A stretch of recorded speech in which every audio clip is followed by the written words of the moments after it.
massive thank you to Warrior Kids, Johonatas, Kamel, Ghosty, and your bus driver for subscribing to the channel. If you want to be featured in these clips, make sure you subscribe down below. Hello everyone, and welcome back to a brand new video where today we return with round 9 of our F1 22 My Team Career Mode. Yes, we're back this weekend, ready for the Canadian Grand Prix. And of course, if you missed out on the last video from Baku, I would highly recommend going back and checking out another dramatic race in this F1 My Team Season 5. You know, it has been quite crazy so far, the early races in this championship, but still, we're waiting for our first win of the year. Of course, if you're new around here as well, and you haven't already, please do click that subscribe button. At the time of recording this, we are less than 300 subscribers away from our big goal there, of course, of 100,000. It is impossibly close. I can almost sense it now, and I cannot thank you guys enough for the continued support on the channel. But quickly though, before we jump into this race, had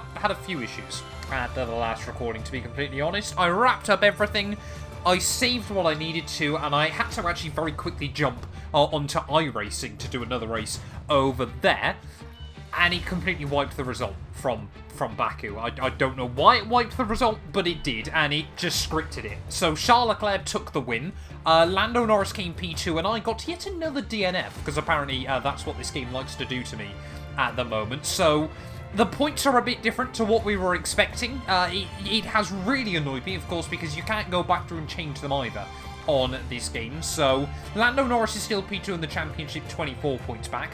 I'm now 75 behind Charles Leclerc.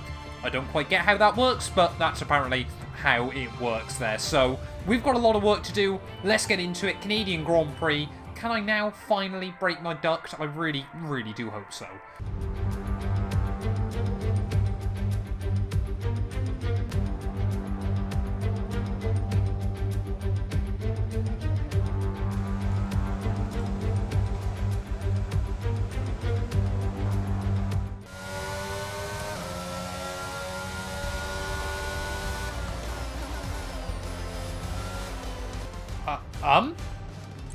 Well, I don't often show Q1 in this series. We went through in P2 there, fairly standard lap from myself, 3 tenths away from Lando Norris. Charles Leclerc's out in Q1 here for the Canadian Grand Prix. That I was not expecting. Our teammate there, slower than Latifi, a second off the pace, joins the Alfa Romeos and the Aston Martins there. Bottas barely is squeezed by.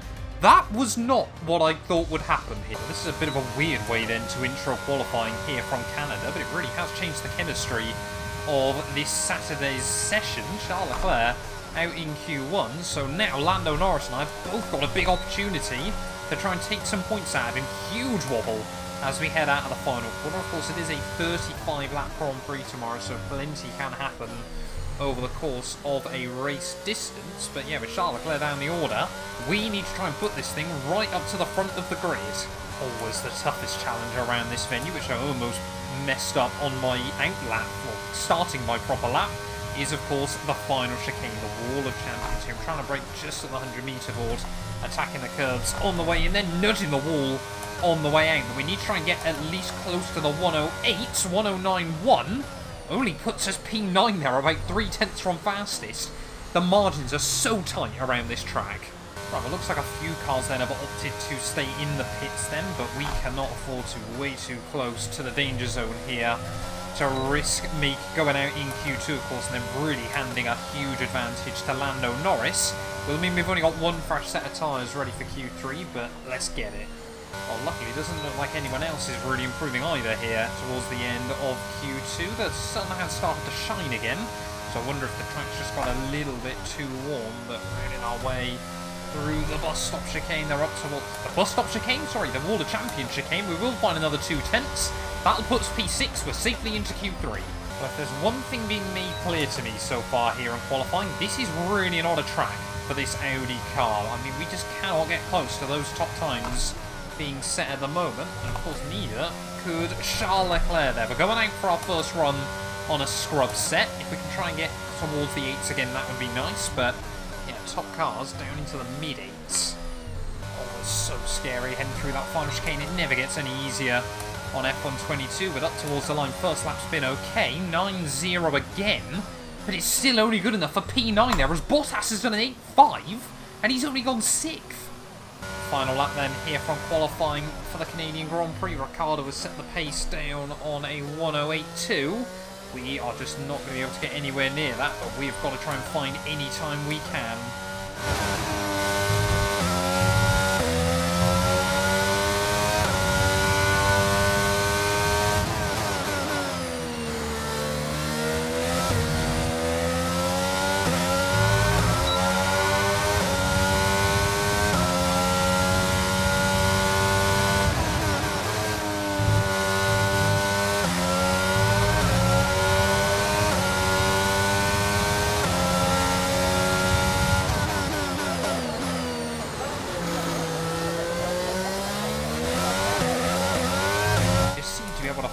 Time everywhere around this venue. Of course, supreme confidence in the cars, which apparently I just don't have at the moment. Half tenth up, full send, final chicane. There we go. Actually, that was pretty damn good. We'll take that up towards the line, and it is going to be about an 8.7, but it's still only good enough for P8 there. Nightmare qualifying. This car is just not quick here. Well, there we go. And then Daniel Ricciardo, first pole position for him at Ferrari there. Of course, Lando Norris has been lightning fast all year long so far, but Mick Schumacher joins him on the front row there ahead of Gasly and Zhou Guanyu. It's 8th and 18th for the Audi 212 Motorsport cars this weekend. We've got to try and find something extra, but it is not going to be easy. Let's get into it. Canadian Grand Prix time. It's time once again then to go racing here in Montreal, the second largest French-speaking city in the world, and home since 1978 to the Canadian Grand Prix. If you want flat-out racing, you've come to the right place this weekend, as it's full throttle for 59% of this 2.7-mile circuit, peaking at around 210 miles per hour going into the final chicane. But that speed requires discipline, and there are more than a few close walls here just waiting to punish drivers with a heavy right foot. Let's run you through the driver grid order for today's exciting race. Daniel Ricciardo starts from pole position today, and Mick Schumacher completes the front row.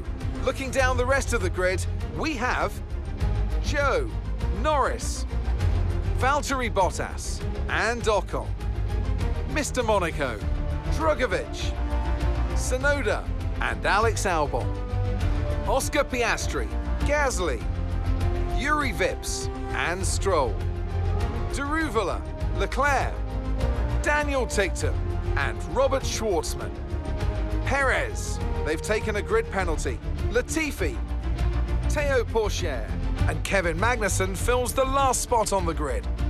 Which of these talented drivers will come out on top today? Right, here we are then, on the grid, ready for the Canadian Grand Prix. Round 9 of the season, and mediums to hards is definitely not the way I want to go this weekend. Mediums, soft, medium, soft might be a good strategy call. Actually, I reckon the hard tyres just don't work around the Canadian GP circuit. It is Canada and it is Mexico that I just cannot use these tyres on F1 22. But let's wait and see then what we can do today. Of course, Charles Leclerc, like we said, starting way out of position. I feel like every race so far this year, one of the Aston Martins had a grid penalty. It seems like Théo Pourchaire is constantly taking fresh power unit components. But starting P7 for ourselves, bumped up the order slightly by, I think it was Perez, with some penalties. Well, oh no, sorry, Pierre Gasly, isn't it? I'm pretty certain, yeah, that's taking penalties that was in front of us. We have got a long old race ahead. Probably got to be my longest winless drought since Season 2, Season 3 of the My Team career mode. We've just not had much luck so far this campaign, and honestly, starting P7 here, I'm not convinced today is going to change that. But Canada is the home to the safety car inside F1 22. I'm also quite surprised because it's usually the home to changeable conditions Grand Prix.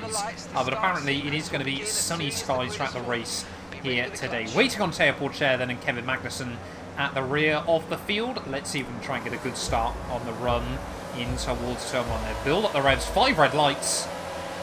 That is lights out, and away we go. And you can see immediately there Felipe Drugovich. Well, we'll say thank you very much. We've got to defend the inside in towards turn 1, but we are going to get dive bomb there by Yuki Tsunoda in the AlphaTauri there. We have 2 former of the Red Bull drivers, or Red Bull family drivers. Zach Albon's trying to look around the outside, and it looks like Gasly has pulled off a move on his former teammate there. Albon trying to dive it up my inside through the next chicane there. We have to skip over the second curve ever so slightly. Look at Felipe Drugovich trying to go for a move on two-time world champion Valtteri Bottas there as we head in towards the middle sector. Certainly has been a chaotic start, but now we've got the run on Felipe there. Valtteri Bottas going to try and defend from myself as we head down the back straight. We're just going to be left a little bit boxed in there, send it up the inside of the Haas car off the corner. Be very, very careful, but I don't run it into the back of Valtteri in the process there, and that was all very, very tight early on in the Grand Prix. To the inside, though, of the Flying Finn, and that was more like the Bottas in his Mercedes. He is there, spots a car on the inside, just jumps out of the way as we head down in towards the final couple of corners then. So lap 1 survived just about here in Canada. Always is a frantic start to a Grand Prix around this venue as Bottas going to return the favour. We both have to hop over the curbing through the final corner. That's going to leave the Flying Finn vulnerable to Felipe Drugovich once again there as Daniel Ricciardo still leads the way at the end of lap 1. We have made progress though up into P6, and now we've got an engine warning light flash up. That I was not expecting. I hadn't checked the engine for wear. That's not reassuring. 60% on the gearbox, so of course carried over from last weekend, so yeah, a little bit annoyed that hasn't flashed up beforehand, but I guess we've just got to get on with it. Like Sergio Perez also had to pit at the end of the opening lap there, so really not the start that Red Bull would have wanted, but 3 seconds already up to Ocon and Zhou Guanyu up the road.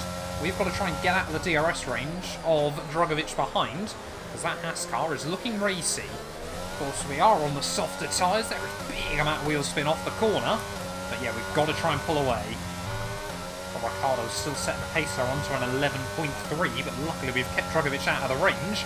We almost do the same time as the Australian there on an 11.4, so we certainly have got good pace early on, better than we did in qualifying. But of course, I don't know what tyres Ricciardo's on.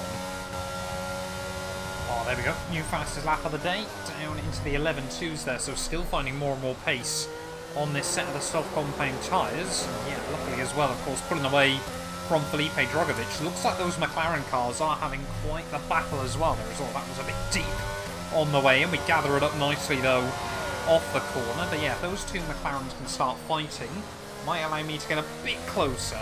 It's probably one of the weirdest starts to a Grand Prix I think I've had on F122 in recent times. Most of the races are action-packed early on, with plenty of battling, as that was definitely far too much curve through there. This one, of course, we had a lot of chaos on lap 1, and then we kind of just found ourselves in a bit of no man's land. We are closing in on the McLaren cars still, but yeah, we're just... it's weird. We don't get many races where we're not battling people absolutely hammer and tong for the first 5 laps normally. Well, still looks like Daniel Ricciardo able to pull away quite effectively early on in this Grand Prix. Mick Schumacher defending from Lando Norris. Perhaps a bit of beef between those two, maybe. You know, perhaps Mick Schumacher felt he was entitled to that Ferrari seat for Charles Leclerc leaving the organisation. But another new fastest lap of the day as we start lap 8. So these soft tyres are hanging in quite nicely early on this afternoon. Can we now finally get within the range of Ocon and Zhou? And will I be able to do anything once I have? And there we go. End of lap 8, finally within the range of Esteban Ocon. We have had to push rather hard early on this afternoon to get here. Whoa, a little bit of front locking into the final chicane there, as luckily F122's damage model is sometimes rather lenient, because if that had been real life, that would have been us absolutely out of the Grand Prix. But we get away with that one, slap the wall with the rear end of the car. But we live to fight another day. Another new fastest lap of the day that time around, of course, helped along by the DRS. I'm sort of thinking, you know, if we can get these tyres to end of 13, end of 14, it might be that we can take the mediums right the way through to the checkered flag. These soft tyres have hung on much better than I thought they would early on in this GP. That being said, Canada is still one of the toughest circuits on F122 solely because of just how bad the traction is on this game. So unrealistic still. I really hope it is tweaked for F123. You know, the fact that in real life they can be full throttle in second gear and even in fourth gear on the game, it's still ridiculously difficult to put the power down in a lot of places. Yeah, definitely does need some adjustments there. But heading out, whoa, come on, onto the back straight. I mean, this is the other thing as well, of course. The AI can just floor it, but I can't, of course. Luckily, we've still got the DRS there, but again, another huge chunk of time lost. It's weird, F122. Oh, Ocon's looped it. Okay. Esteban Ocon there just went for a pirouette down at turn 1. And it's, I mean, it's not something we see fairly often on F122, but very rarely right in front of me. That'll give us P5 though, and Zhou Guanyu hasn't got DRS from the cars in front of him, so maybe now we got an opportunity. Oh, there we go, that 13 turbo warning light has finally just flashed up, but yeah, these tyres have done phenomenally well early on in this Grand Prix. I think it must have obviously been a scrub set, so I think we'll try and take him one more lap then, end of 14, and then go mediums, but I really do think we might be able to go right the way through to the end of this Grand Prix. We've got yellow flags out, it's a car behind us. I think that's got issues. It might be Felipe Drugovich. No, it's one of the Williams. That must be Alex Albon out of the Canadian Grand Prix there, so a heartbreak for him. Was running in a very, very competitive position early on in this Grand Prix, but looks like he's been able to get out of the way and won't bring out a safety car. We're going to try and get a run on Zhou Guanyu back into turn 1. Whoa, big, far too late. Whoa, come on. Zhou Guanyu there did not want to give me any room to get back onto the circuit. Maybe he thought I was going to hop over that first corner. But yeah, perhaps just a bit brave on old tyres, but we'll try and hang close. There is the stricken Williams down at the hairpin. Of course, plenty of runoff there to keep the car out of harm's way. But yeah, now we've lost the DRS to Zhou Guanyu in front. Of course, it's not really going to make much difference because I'm pitting anyway. Daniel Ricciardo stays out in the lead of this Grand Prix. So does P2 and P3. They're braking at the 50-metre board. 48 miles an hour. We couldn't have got that much closer if I tried. But yeah, very, very surprised just how far we've been able to take those soft compound tyres early on in this race. Like I said, you know, since we've done a couple of laps in qualifying on them as well, we have done phenomenally well. There is no one else opting to pit just yet. They might go pretty much half distance on the mediums. I'm going to try and take him about 20 laps then to the end of this Grand Prix, but of course now we've got to really push on over these out laps. Careful of the bump on the exit, of course, because we could get the undercut. There we go, Daniel Ricciardo leader into the pits then, so yeah, we've pretty much been able to go as far as the AI on those medium compound tyres are. Of course, us being on the soft, and we've taken a fair old chunk out of Ticton as well. Lando Norris, of course, will now take the lead of the Grand Prix, as I think Zhou Guanyu has peeled in as well, so we should get a rough idea where we come out relative to him. There dives Nicholas Latifi into the pit lane as well. There's all slapping up against the wall of champions. How's that giving us some front wing damage? I think we've just grazed it slightly. New fastest lap of the day, though. We're going to be out very close to Mick Schumacher, who just gets out ahead of Nicholas Latifi. But we have jumped Esteban. Well, sorry, we're still ahead of Esteban Ocon by a good couple of seconds. That's a lot of curb. So we might now be very, very close to Zhou Guanyu. I'll try and get around Nicholas Latifi, though, at some point soon. There is again taking a lot of curb because Mick Schumacher will be vulnerable on that set and a half compound tyres. Of course, trying to get some heat into them up the inside of the Merc. Well, go, I know, of course, he's pitting in just a moment. Just don't want to have to deal with it. So can we now get a run on the Alpine car? Of course, no DRS to defend himself as we head down the back straight, gaining on Mick Schumacher as all of the front runners will be peeling into the pit. So Charles Leclerc looks like he's done pretty well early on in this race. Then this time around we don't rub up against the wall of champions as Ricciardo's still out in the lead. But here we go then to the inside of Mick Schumacher on the dusty part of the circuit. But we will pull off that move. There's Lando Norris though, so he's got the overcut on Mick Schumacher there. But of course he's now going to be the one on cold tyres. We might have leapfrogged our way all the way into a potential P2 then in this Grand Prix. You can see just how much Lando Norris is struggling to get the temperature into that rubber through the first couple of corners. Try to have a look to the inside there, but despite the fact he is on cold tyres there, Lando Norris confident enough just to turn in on me there. Luckily, don't turn each other around. You know, touring car style racing, I think, in that moment. But let's see if we can try and get a run then down in towards the hairpin. You know, like I said, that Ferrari car will still be vulnerable. Quite close enough that time around to send it, but we might be able to do something on the exit there. A short shift back up through the gears. You can see the AI able to just put the power down so much earlier than I can. But Lando Norris then, Ferrari power versus Mercedes power in the back of this car. We've pretty much run out of battery. We're going to have to force him defensive. Oh, Lando Norris very, very slow on the way into the final chicane there, and very, very slow on the exit as well. and will swoop back to the left-hand side of the Ferrari car. We will be then up into P2 of this Grand Prix, so although it's going to be very, very difficult later on to try and manage the tyres here, we are into a very, very good spot, and of course we're on quicker tyres. We've got to try and break free. Fastest lap of the day right when we need it. Lando Norris floating just under that 1 second barrier, but surely still this time around. There we go, let's see the power we're able to put down out of the hairpin. We've now got him out of the range. Now we've got to go and pursue Daniel Ricciardo. There was very, very close to that wall once more. Daniel Ricciardo, lead Ferrari, 6 seconds up the road, but I'm sure he would love a win here to show to that Italian squad what he's capable of. Oh, yellow flag's out. Oh, it's one of the McLarens. I think that's Zhou Guanyu, who's either hit the wall or out, potentially, of the Grand Prix. I think he's caused a roadblock down there. What on earth is going on? Zhou Guanyu is out of the Grand Prix. We're going to have to take a very, very late call, and we're going to go box into the pit lane then. What has Zhou Guanyu done? Let's ride on board then with Zhou Guanyu down in towards the hairpin here. You can see he's tucked up behind Mick Schumacher in the Alpine car, and just does what his teammate did.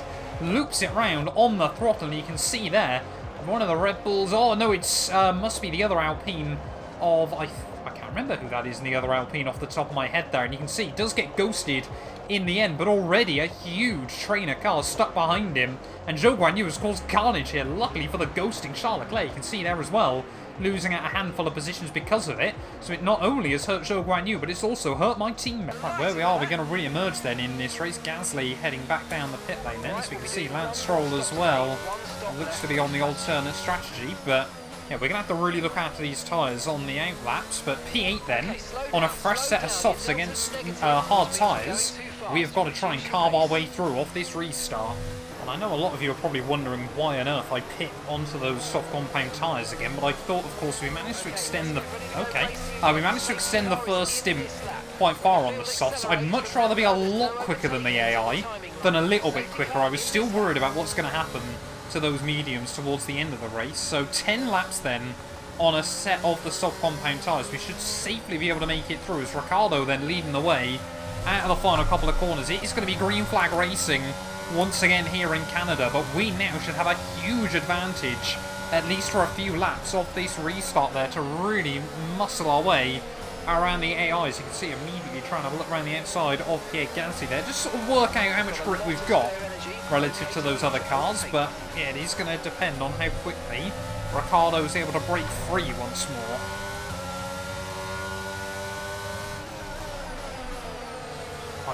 How on earth? I've locked up and gone around the outside of Pierre. I don't know how I've managed that, but I have. And there we go. That goes to show the grip that we've got over the AI. Then back into P7 of this GP. That's what we want to see. Lapping a second quicker than the cars around me. Yeah, that one is got to be one of the weirder moves I've done on F122. As you can see, oh, look at that. Mick Schumacher struggling down at the hairpin. That's going to allow myself to have a look around the outside of Valtteri Bottas as well there, and this is what we've got to be able to do. I'm not sure we'll be able to take these chances if we were on a set of medium compound tyres there. It's drag racing with the Red Bull in towards the final chicane. They're going to try and muscle him to the inside. Just about Bottas will back out there. Supreme confidence and nudging up against the wall on the exit as well. 2 places gained off that restart lap, but we need a lot more. Team want me to box again. That is not happening. Nice to see as well Felipe Drugovich in his Haas car doing pretty well here. Of course, the finale of our F122 Haas Road to Glory will be going live later on this week there to the inside of Drugovich.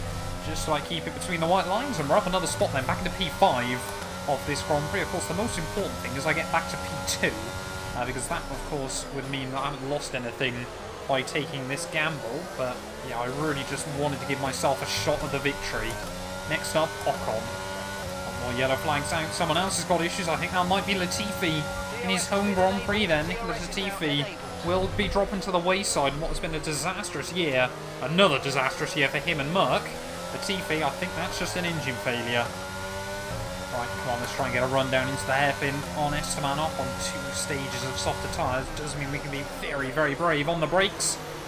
The Frenchman sees us, panics and locks up, and we will now be back into P4 then. Mick Schumacher separates us from a podium. There is the stricken Mercedes of Nicholas Latifi, but it's not going to stop me trying to get a run out of the final corner. Already made one move on Mick Schumacher down at turn 1 today, and this time round we'll swoop to the inside there. Almost running into his diffuser, but we will make it through. Back into P3 we go then of this Grand Prix. 8 laps to go of this race, and 3 seconds separates me from Daniel Ricciardo. Surely, if we had an opportunity to win a race this season, this has got to be the biggest one so far in these Ferrari cars at the moment, but we can't afford to waste it. Sat in their dirty air there. Lando Norris still 8 tenths back behind his teammate, but we will have the all-important DRS as we head back down in towards the final chicane once again then. Ricciardo has led this race from start up to this point there as we come on to lap 30 of 35, but are we about to see the Ferraris under some pressure once again there? To the inside of Lando Norris, similar move to what we pulled off on Mick Schumacher a few laps ago, and just like the AI will do to me, we'll try and swoop through at turn 1 there. New fastest lap of the day as well. Surely there's not going to be a lot Ricciardo can do. Nice tidy run through that final chicane, which again we've got. Is Ricciardo going to be vulnerable? Back down on the run towards turn 1 there. The Ferrari car spots us. To the inside we'll go of Daniel Ricciardo. Make sure we give him some room there because we were a bit further back on the brakes, but round the outside through turn 2 we're still side by side, but look at that grip we've got, and 5 laps to go of the Canadian Grand Prix. We are into the lead for the first time today. We haven't shown the pace all weekend long, but savvy strategy calls might be about to win us this one. We're going to end up, if we win this, doing what, 30 laps near enough on soft compound tyres around this circuit. Starting laps at 32 then, 4 to go here in Canada. We can see now we've got the range over Ricciardo as well. We should be able to get it back over the 1 second mark. Now we just got to look after the tyres and look after that gearbox as well. There's a team just warning me that these tyres will fall off, but we've just had such an advantage over the AI off those safety car restart laps, able to go so much later on the brakes down at turn 1 then. Not often the overtaking spot around this venue, but it certainly has been in the second half of the race today. Ferrari have looked in a league above the rest throughout most of the afternoon, but we somehow have just found that little bit more and might finally, I won't say it definitely until we cross that finish line, finally might be able to break our ducks. We're heading through the hairpin for the penultimate time. Daniel Ricciardo has certainly not said goodbye to a potential race victory just yet. That Ferrari car, of course, is our soft compound tyres starting to fall off. His tyres must be at no more than 25%, I would have thought, in this GP, but I took a big gamble under the safety car. You know, there could have been every possibility that I could have restarted from P2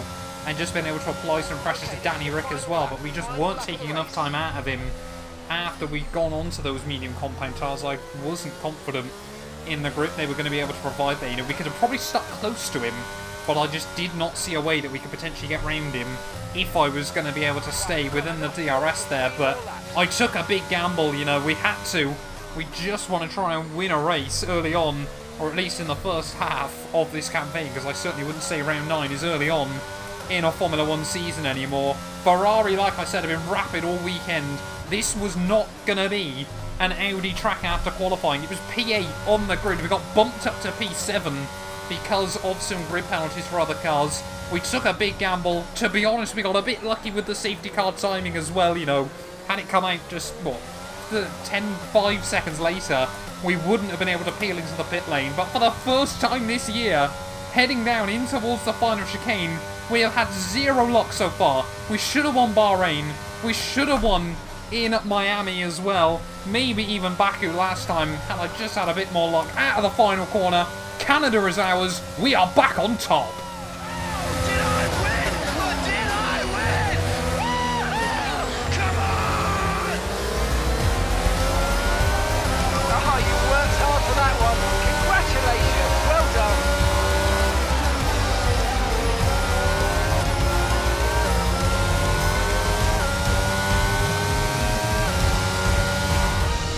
A nearly flawless performance here then, and a commanding victory.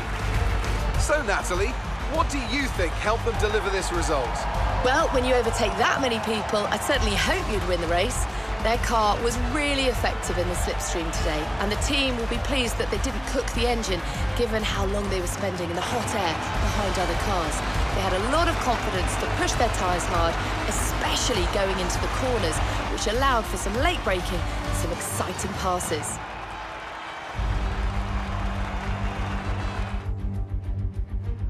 The faces on our top three look so incredibly happy as they make their way up to the podium. A much-deserved victory and a brilliant performance from them all.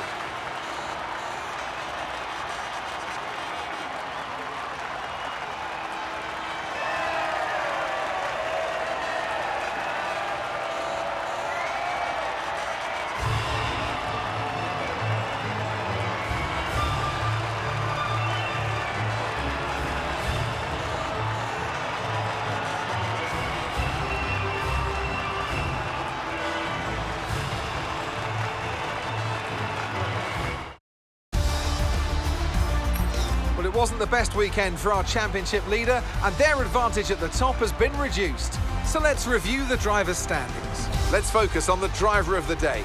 Natalie Pinkham, come on, who do you pick? I have to give it to Mr. Monaco. They pushed and found some fantastic performance.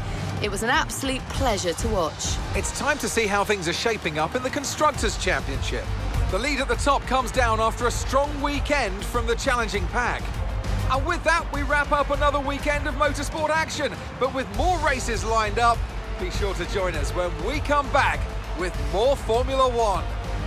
Well, it has certainly been a long time coming, but finally back on the top step of a Formula 1 podium in this My Team series. And honestly, for a few laps there when we were up in P2, I thought we were going to get another second place behind Daniel Ricciardo. I guess we've got Zhou Guanyu to thank for that one there. But we do come through ahead of both Ferraris. Mick Schumacher, another fantastic P4, ahead of Ocon. Dragovic as well, a brilliant job done in that Haas car, ahead of Gasly, Bottas, Gian Ruvula. So Haas get double points this weekend there, with Oscar Piastri rounding out the top 10. Charles Leclerc, just no pace all weekend, 16th to 16th, even picked up a 5-second penalty for his troubles there, but I don't think it made much difference to, he would have finished about P12 had he not picked up that one there, so a nightmare weekend for our teammate. Championship-wise, though, it does mean the gap back down to 49 points between myself and him, 9 points between Lando Norris and Charles Leclerc, but of course we all know that Lando Norris should be now leading the table there. Mick Schumacher back into P4 ahead of Zhou Guanyu, Ricciardo and Ocon jump Stroll and Perez, and you can see plenty of other movers further down the roster there. Gasly, some good points for him, puts him ahead of his former teammate Yuki Tsunoda once more there. And constructors-wise, we do lose a few points to Ferrari here. We might have to be a bit careful of them. They are certainly picking up some momentum, as Alpine still ahead of McLaren in that fight for P3. But thank you all so much for watching this video. If you have enjoyed, please do make sure you leave a like, get yourself subscribed as well, and we will be back very, very soon when Formula 1, I think we're heading back to Silverstone next weekend. Another good track for us. Hopefully we can take another dub. None of these videos would be possible without the help of our channel members, so a massive thank you to all of the names you see on your screens currently for helping support the channel. You can join them by clicking the join button down below, and yeah, thank you once again to everyone that continues all the insane support on my work.